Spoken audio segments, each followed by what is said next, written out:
How do you prepare somebody to survive that initial stage of boredom and pain? Well, pain is great. You've got to embrace pain. You've got to make the connection between the physical and the mental. Well, you know that when you're exercising, when you're running or you're working out or whatever, it hurts, but it leads to something pleasurable.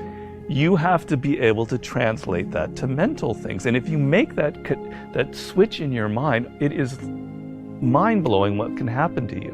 Who are the most messed up people in the world? Spoiled kids.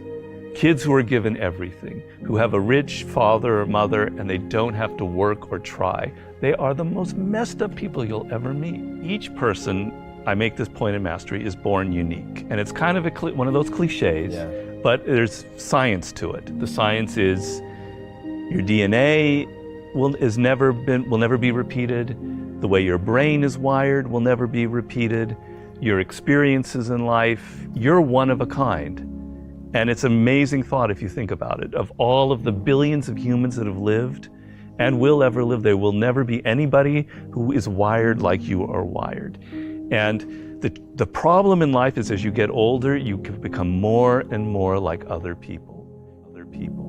You spend a lot of your time thinking about what other people like, and you're not aware of what you like. You go into careers because you listen to other people.